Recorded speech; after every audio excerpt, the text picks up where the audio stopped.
2, and 1. Good morning. My name is Charles Sine, CEO of Anti-Fragility Health. Welcome to our workshop this Saturday. I think it's the last Saturday in March. You know, the year is flying. COVID is disappearing. So welcome. I hope you're keeping healthy and well.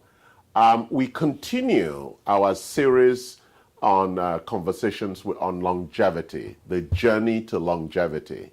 And we continue today with another session on sleep. I wanted to make sure I close out this session. This will be the last session on sleep physiology. And the conversation today will be on sleep quality, sleep efficiency, and some of sleep disorders and the challenges around that. But normally, before we get into the big depth of this, I need to take a step back for people who are watching for the first time to give them context about our journey to longevity. So we have what's longevity? Longevity is having a long and healthy life.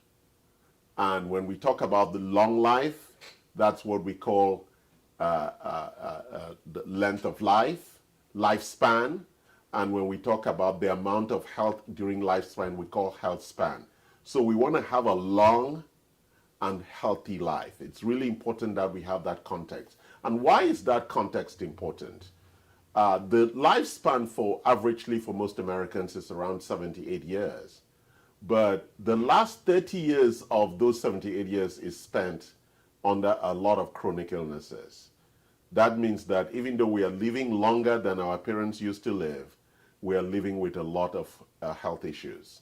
And so the issues around longevity is how do you increase that lifespan, but also increase your health span. And a lot of the research and studies has come from centenarians. Who are centenarians? They are people who live beyond 100 years. And we've looked at them, and most of them survive chronic illness, they escape chronic illness, or they delay chronic illness. What does delay mean? It means that they might get heart problems at 95 and die by 100. What means survive? They may get cancer at 60, survive it, and live to 100 and 105.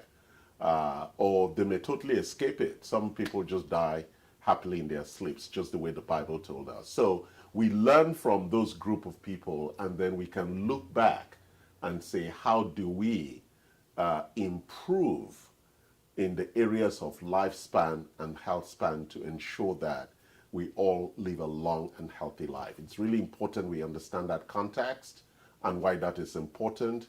What is the point being alive if you're in so much pain? We hear from a lot of our patients, once you resolve the pain, now they want to live longer lives. But when they have pain, it's like, what's the point? I should just die, right? So a life without pain is an amazing life. It's a happy life. So let's talk about the 7 levers, right? Which are the gears or the things you can tune, like those old radios where you could tune the channels. There are 7 channels that you need to tune and get. And today I'm going to add an 8th on top of it. And what's that 8th one? Is our genetics. Right? I typically don't add the genetics because you come with your genetics. But I thought it was important that we included genetics so people understand that your genetics makes you susceptible to how you actually change those 7 other frequencies. So for example, I do not have the APOE gene. The APOE gene is a strong marker for Alzheimer's. Therefore, if you carry that gene, either heterozygous or homozygous, which means it's on one allele or one strain of the DNA, or on both. If both your father and mother gave that to you, it means it's on both. But if it's just on one, it means you inherited it from one of the parents. It means you have a strong susceptibility risk for Alzheimer's. Therefore, the way you then tune the frequencies on the 7 other things is different. Another important genetic marker for heart disease is the Lp(a). That biomarker, is a strong biomarker for heart disease and for issues of the heart and the risk of cardiac arrest. I have that gene, and both my parents also had it. I'm heterozygous for that, which increases that risk for me. Therefore, when it comes to the tuning and frequencies of those 7, I have to be very, very much more aware of that underlying risk that I inherited. So I've included genetic markers as an important lever of knowledge you need to know, because it would influence how you then tune the frequencies on the other 7 I'm going to talk about. And what are the other 7? Number 1 is our nutritional biochemistry. We explore issues of diet restrictions, calorie restrictions, and fasting. Those are the issues of nutritional biochemistry. The second one is exercise physiology. We talk about flexibility, stability, strength, and stamina. How do you, and balance, very important issues for long-term health. Number 3, we talk about sleep, which we're continuing today. Number 4, we're going to be talking about toxicity, how we detox, how we remove all the toxins out of our body. Number 5, we're going to be talking about exogenous molecules, which are all the outside things that we can bring in to help optimize, and with reversal and prevention, which are the strategies that we explore. We also talk about, we spoke about sleep, and we also talk about the roadmap to transformation, because to actually transform your lifestyle requires that you make certain fundamental changes, that you understand habits. We have some guiding principles on this transformation. You understand prevention, reversal, and optimization, but also you understand that the process of getting really to a place where you can continuously improve and change requires building foundation and mastery around what the game of life, of health and living long, and the rules that drive that. And there's some principles and rules that we need to understand. For example, as we're going to step into the arena of sleep, right? Sleep has some fundamental rules. What is the game and what are the rules of sleep? So let's begin to explore that so we can understand sleep quality. First of all, number 1, you must sleep when the sun is down. Why? The circadian, our 24-hour clock, is controlled by the moon and the sun. And our perception of that drives that circadian 24-hour clock. And within that 24-hour clock, the sun is normally down for about 12 hours. And in those 12 hours when the sun is down and the moon is up, that is when our body should be in that state of reset. The brain and the overall architecture requires that reset for all the big things that it needs to do. It forms memory, it cleans up the garbage, it excretes, it addresses issues of inflammation, it does redistribution, it does resetting, it does repair and regeneration. So many important things that happen during sleep. So not sleeping enough is not an option. So there have been tests. They kept people awake for 4 days. By the 4th day, most of them were going crazy. So people say, what's the most important thing in life? People say, oh, it's water. Well, we look at sleep and we look at water and we say, let's try to keep you without sleep for a week and without water for a week, and we see which one. Both will damage you significantly, especially water, but by the 4th day's sleep, you'll be in delirious, you go crazy. So sleep is a very, very critical part to our overall health. So in setting that architecture, we now talk about sleep quality, right? And so when we look at sleep, we have to sleep for 8 hours. And we have to sleep, well, on average 8 hours, and we typically say 7.5 to 9 hours is the amount of sleep that is good sleep. But in looking at sleep itself, there are significant sleep disorders. So, but before we talk about the sleep disorders, let's talk about sleep efficiency, right? So there's some critical things that we need to do, like not exercise in the evening, like eat 3 hours before we go to bed. Make sure there is no television, phone, or computers in the room. Make sure your room is not heated.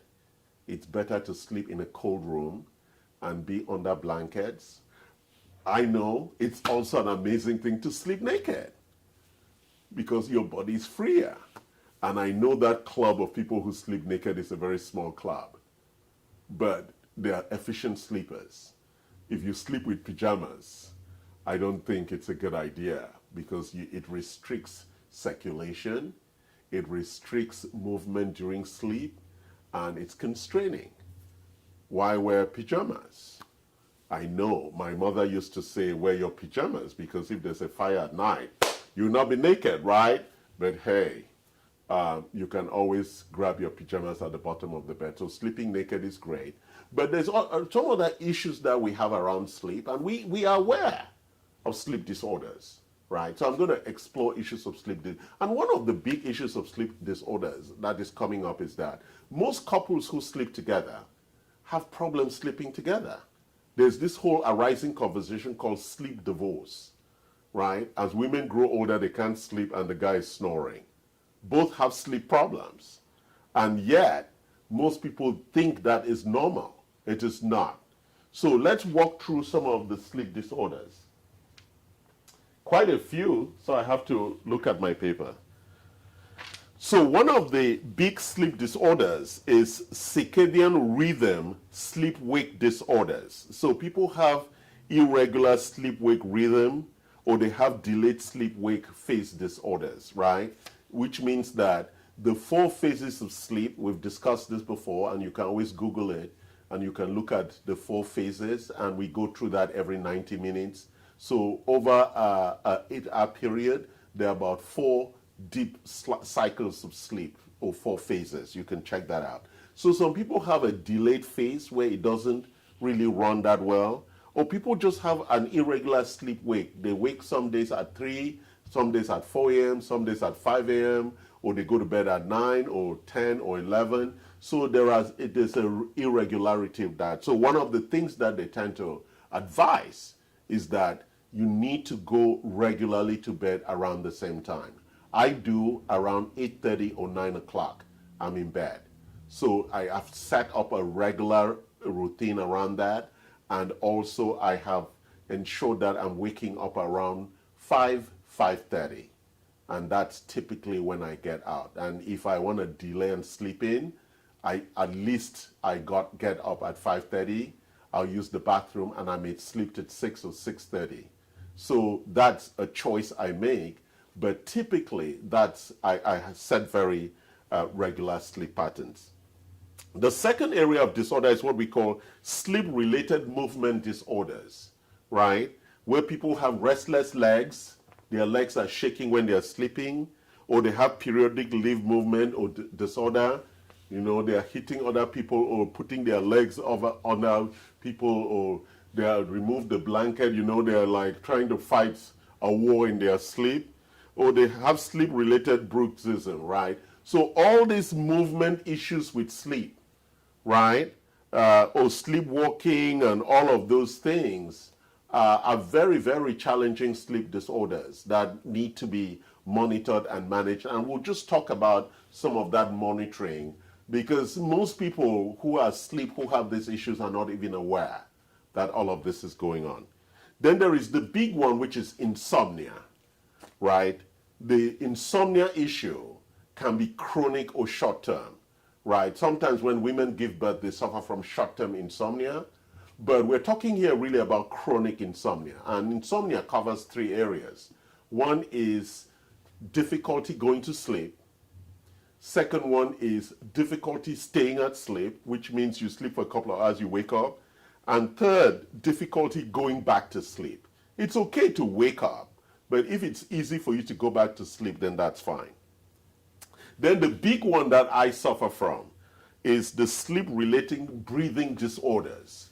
I spoke about this last week. People with big necks, and most men, suffer from breathing disorders. So there's the central sleep apnea, then there's the sleep-related hypoventilation syndrome, and other disorders around that. And so Mine came from TMJ, the snoring and the sleep apnea. And so I went to the dentist, and I now have dentures that I use at night that hold my sleep, the opening of my esophagus so that I can get proper ventilation. And I bet you guys, my sleep quality has improved significantly. How do I know that? I don't snore. The sleep apnea has gone. And when I wake up, I feel fresh, powerful, and, just well rested. Really a very important issue. And how did I know that? From a simple TMJ test. Look at our previous videos. Dr. Johnson did that test with me on our conversations with Dr. Johnson. And the TMJ test suggested that that was the cause of why I had snoring and sleep issues. And how do we normally know we have sleep issues, right? During the day, we feel tired, we're yawning, or we wake up in the morning, we need coffee to wake up. It means we didn't really rest. If you need coffee to wake up, then it means you didn't really rest well, right? Little children don't wake up in the morning and say, "Mommy, where is the coffee?" They wake up and they're gone. If we wake up and we're like, "I need some coffee to wake up," it means you didn't sleep well. That's a big measurement, and most of you coffee drinkers say, "Oh, it's because I love coffee." Right? Some of my patients, "It's because I love coffee." Bullshit. It's because you're not sleeping well and you're not fully rested. Yes, we all love the smell of coffee, the aroma of good coffee. That's different from needing it to wake up. So we need to be clear about that. Then there are some other central disorders of hyposomnolence. They call narcolepsy, idiopathic hypersomnia, insufficient sleep syndrome, where it's like you're never getting, and then there's parasomnia. So lots of disorders around sleep. It's very interesting. Sleep sounds like a very simple thing. When we were kids, we just fell asleep. But as we grow older, we begin to develop all these sleep disorders. And when these sleep disorders, because they show up in irritability, lack of focus, concentration, lots of, little things, but when they become chronic, that's when they're very dangerous. We already know that people with Alzheimer's have had long sleep chronic issues. So, which is why Alzheimer's is really high for women. As we know, most women in menopause have really challenging sleep issues. They have chronic sleep disorder. And so let's talk about how does one know that you have a sleep disorder? First of all, if you sleep with somebody, your lover or your husband or your spouse, they're going to tell you, they shake your snort. They cannot sleep, right? Especially the woman cannot sleep and you are snoring. Or they put a pillow over your head and they'll kill you, just quiet the bullshit snoring, right? Or most people already got a CPAP or a BPAP to help with the breathing, right? Or people sleep and they stop breathing and the partner shakes them because they think you're dead, which you are for a couple of seconds, and that lack of oxygen to the brain in that short period is destructive. That's why sleep apnea is very, very dangerous, and a lot of people actually die because of sleep apnea because, they stop breathing and that's it, and they might not recover. So it's a very challenging issue, and typically if you sleep alone, then we don't know, except your neighbors will knock on your door. "Stop snoring!" Right? So sleep and the measurement and the diagnosis of the disorder is a very challenging one. It's not like there's a hospital where you go and say, "I have a sleep problem." There is no hospital for sleep. We have sleep centers where you can go for the diagnosis. So typically, when you go, the doctor will send you to a sleep center if you really are tired and things like that. And typically that's how we know. But today we have a lot of devices for measurement, right? We have wristbands, ankle bands, Fitbit, our phones.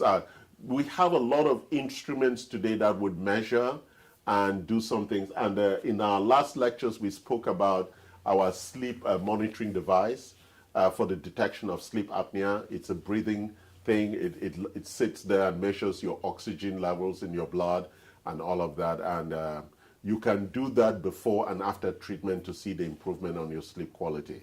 So sleep is really very interesting. We have lots of questionnaires for sleep. A lot of people, when they have chronic sleep disorders, they think that's normal.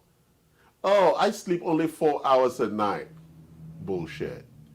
You should sleep 8 hours. If you're sleeping only 4 hours, that's why you can't lose weight. That's why you're irritable. That's why you get divorced. That's why you're always fighting. That's why you don't do well at work. You don't perform. You cannot focus. You cannot learn simple things. And you're always stressed or depressed. Right? And we have a lot of all these other things that arise around that. So it's really very important that we address this underlying sleep issues. So let's talk about, give me a moment there. Let's talk about how we can resolve some of these sleep issues. So what we do is that most people can't go to sleep because they're stressed and tired, or they're stressed and wired. So one of the big supplements that we recommend is magnesium. And this magnesium product is amazing because it is like the magnesium neuromag. It is the magnesium that penetrates the blood-brain barrier.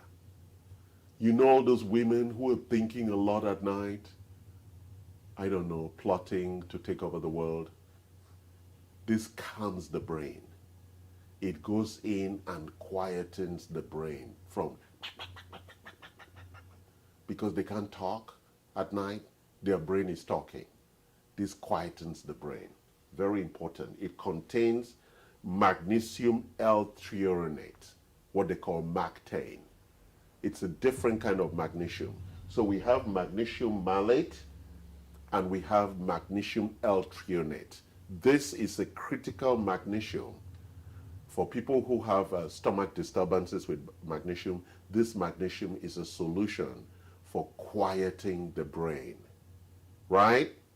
So if you quiet the brain, then maybe the body will go to sleep. Very important, right? Secondly, melatonin.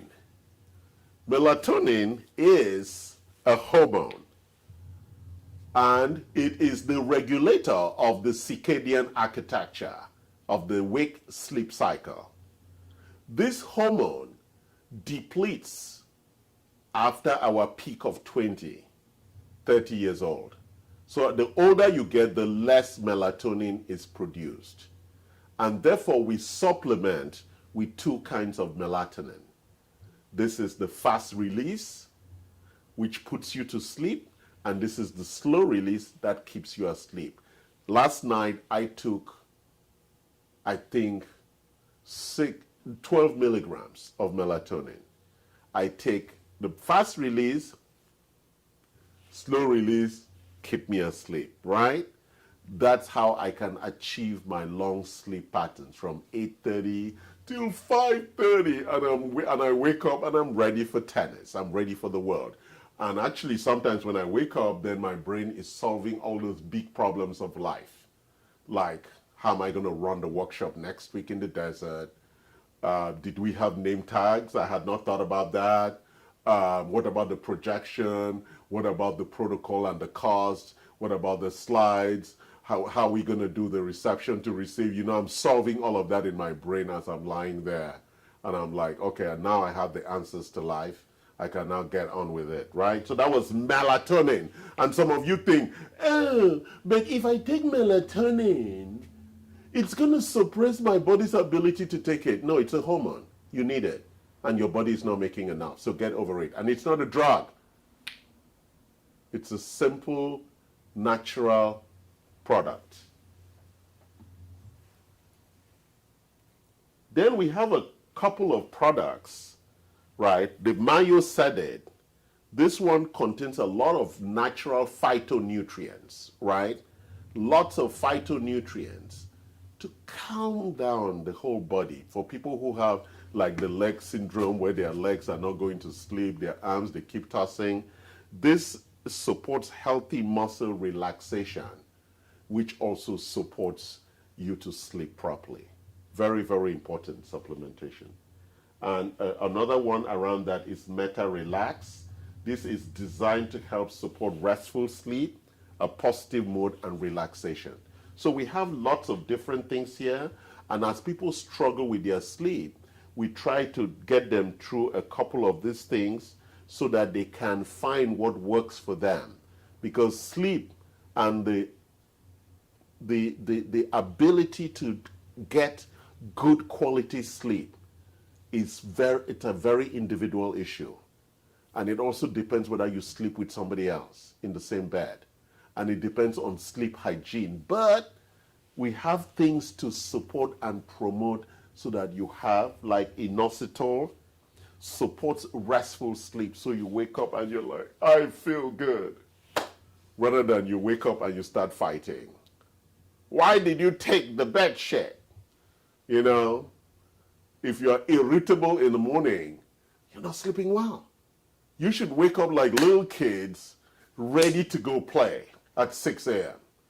Not you wake up and you're like, my life is so terrible because you didn't rest well. Because when the brain resets, it's ready in the morning to go achieve a lot of things, right? So we have the inositol. These are chewables, right? We have this in the powder form. And then we have Serenity, you know, as the name suggests, all the things that are going to calm the brain and calm the body to sleep. We also have the Copocalm, which actually contains some, it contains theanine, which is also in the threonate. And so all of these products are within a sleep architecture. So let me summarize, and so that we get some real clarity. Very few people in their 40s, 50s, 60s have good sleep. We all have developed really bad sleep habits. And what really disturbed our sleep is the introduction of electric lights and the fact that we started eating dinner late.